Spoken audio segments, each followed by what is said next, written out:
Good morning जी, राम राम। कैसे हैं आप सब? आशा करती हूँ कि आप लोग बहुत अच्छे होंगे और मैं भी अच्छी हूँ। तो यहाँ पर हमारी हो गई है सुबह। मैं सुबह में उठी थी तो झाड़ू वगैरह कर ली थी। आज मैं सुबह में ही स्नान ध्यान कर ली, पूजा पाठ वगैरह सब हो गया। तब बेटी उठी तो मैं सब्ज़ी काटने की तैयारी में लगी हुई थी। तो बेटी उठकर देखिए रो रही है, तो मैं ले गई उसको। साथ में माँ बेटी दोनों मिलकर सब्ज़ी काटें और बाबू यहाँ तैयार हो गया था। तैयार होकर मोबाइल देख रहा था बाबू के स्कूल भेजने के बाद। तो यहाँ पे बाबू की स्कूल भेजने के बाद मैं लग गई थी अपने कामों में। बाबू को मैं लंच में दी थी मैगी, क्योंकि बहुत दिन से जिद कर रहा था कि मुझे मैगी ले जाना है। तो मैं उसे मैगी दे दी थी। तो मेरा नाश्ता भी पड़ा हुआ था बनाने के लिए। तो मैं लग गई थी नाश्ता बनाने में। तो मैं बनाई थी आज रोटी सब्जी और भुजिया, और यही सब चल रहा था। क्या होता है ना कि जब सुबह में जल्दी नहाना धोना हो जाता है तो लगता है ना, पूजा पाठ हो जाता है, लगता है ना कि सारा काम हो गया है। तो मैं वही लग गई थी अपने बनाने में। और मैं तो नाश्ता रेडी ही कर ली थी, लेकिन फिर दोबारा में रोटी बनाना पड़ा। चलिए कोई बात नहीं है, कभी कभी ऐसा होता है। तो यहाँ देखिए मेरा रोटी बन रहा है, और इधर जो खिड़की है ना उससे आ रहा है धूप, तो शायद इसी वजह से काले काले लग रहे होंगे।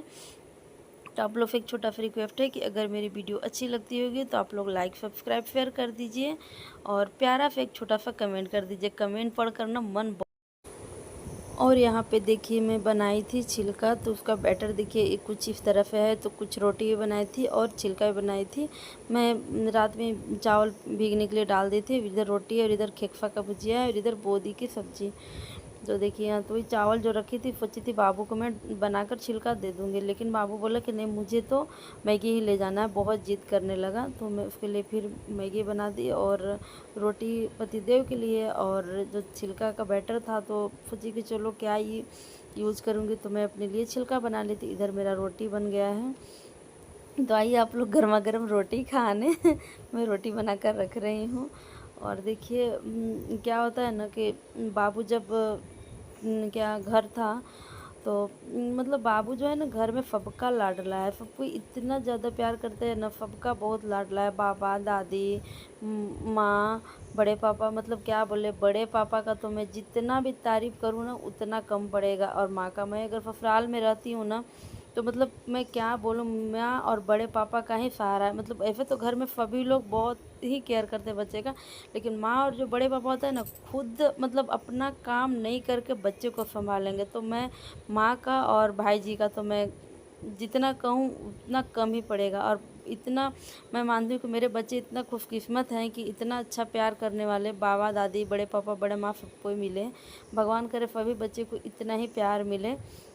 और इधर मेरा खाना बन गया था, तो मैं सोची कि चूल्हे वगैरह को अच्छा से क्लीन कर देती हूँ, क्योंकि बहन के लिए बनाना था क्या साबूदाना की साबूदाना खीर, क्योंकि उसका फास्टिंग था। तो अच्छे से साफ मैं कर रही थी। तो चूल्हा ऐसे खाना बनाने के बाद ना चूल्हा को क्लीन कर देने पर ना बहुत सुंदर लगता है देखने में। ऐसे गंदा, और मेरा जब मतलब क्या बोलूँ, मैं कपड़ा जो रखती हूँ ना खाना बनाते रहती हूँ और चूल्हे को पोंछते रहती हूँ तो बहुत गंदा हो जाता है। तो माँ बोलती है कि तुम कपड़ा भिंगा कर हमेशा रखती हो। तो मेरा वही आदत है, तो उतना मेहनत नहीं लगता है। लेकिन कल रात में बहन बनाई थी तो चूल्हा वगैरह बहुत गंदा हो गया था। तो मैं वही सोची, अब मैं सुबह में बना ली थी तो सोची चलो साफ़ कर देती। एक बार मैं स्क्रब अच्छे से रगड़ ली, फिर सूखे हुए कपड़े पे मैं पोंछ दे रही हूँ तो अच्छे से साफ़ हो जाएगा। क्योंकि फास्टिंग है ना, तो मतलब नमक वाले चूल्हे पे तो बनेगा नहीं, इसको तो अच्छा से क्लीन करना ही पड़ेगा। तो मैं वही कर दी थी। और फिर मैं इसके लिए बना दी थी साबूदाना, जो साबूदाना बना रही थी ना, बहुत ही हेल्दी और बहुत ही टेस्टी होता है। तो एक बार आप लोग उसको ज़रूर ट्राई करिएगा, और आप लोग बताइएगा आप लोग कैसे साबूदाना बनाते हैं। तो ये रही हमारी किचन, देखिए यहाँ पे। और आप लोग की दुआ से मेरी बेटी भी ठीक है और बेटा भी ठीक है और हम लोग भी ठीक हैं।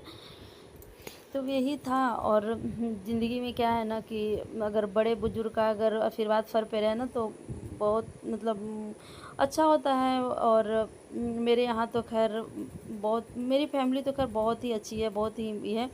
लेकिन बच्चे लोग के प्रति तो बहुत ज़्यादा ही सपोर्टिव हैं। उन लोग बच्चे को बहुत केयर करते हैं। मैं क्या मतलब, मुझे लगता है ना कि मेरे से ज़्यादा केयर मेरी माँ करती हैं, जो मेरी सासू माँ है। वो मैं क्या उतना बच्चे लोग को केयर करूँगी।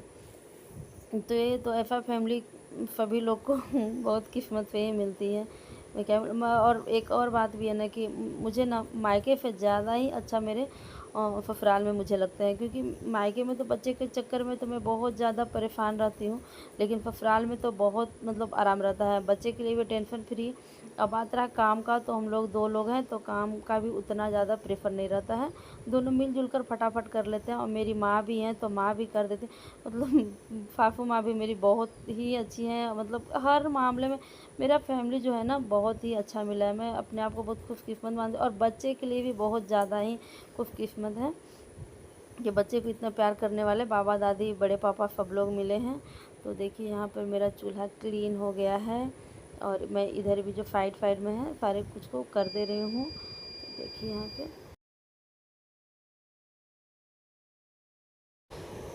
तो देखिए चूल्हा यहाँ पर मेरा चमक रहा है ना, साफ सुथरा हो जाने के बाद अच्छा लग रहा है ना।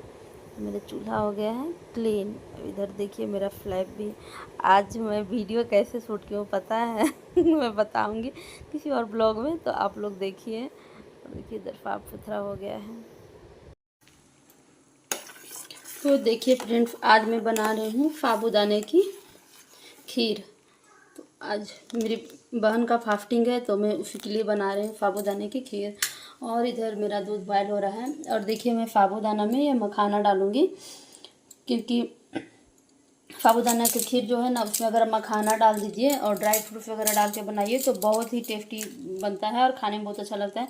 और ये क्या बोलते हैं, मैं कभी बनाई नहीं थी, बस ऐसे ट्राई करके देख रही थी एक बार कि मखाने डालने से कैसे बनते हैं। मतलब मखाने जो होते हैं ना दूध में अच्छी तरह से एकदम मिल जाता है ना, तो इतना स्वादिष्ट लगने लगता है ना, इतना टेस्टी लगता है ना कि मतलब मैं क्या ही बताऊँ। तो मैं तो इसका फ़ैन हो गई हूँ, मतलब साबूदाना में मखाना तो मैं ज़रूर ही डालती हूँ, क्योंकि मुझे बहुत पसंद है और खाने में बहुत अच्छा लगता है। तो मैं बहन को ये बोली कि देखो मैं आज तुमको बना कर खिलाती हूँ, आज उसका है गुरुवार, तो उसी के लिए मैं बना रही थी।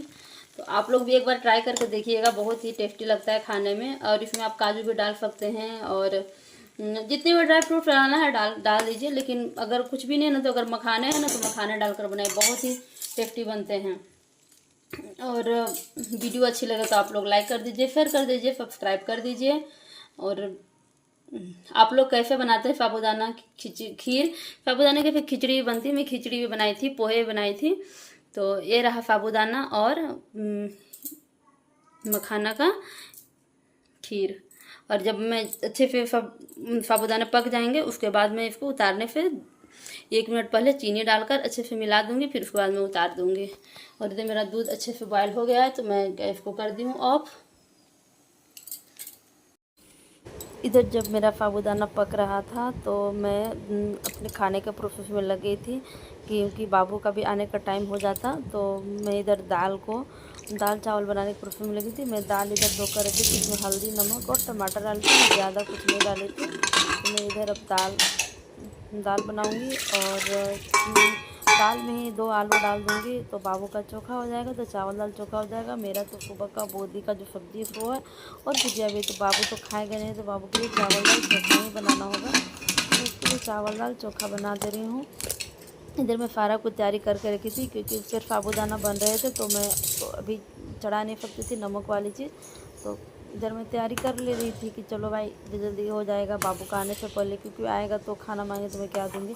जो साबूदाने हैं ना, जब ट्रांसपेरेंट हो जाएंगे, एकदम पानी की तरह दिखने लगेंगे आर पार, तब मतलब साबूदाना अच्छे से पक गए हैं। तो मैं दिख ही रहा था, तो मैं गैस को कर दिया ऑफ चीनी डालकर। और फिर इधर मेरा खाना भी बन गया है। मिलती हूँ फिर नेक्स्ट ब्लॉग में, तब तक के लिए।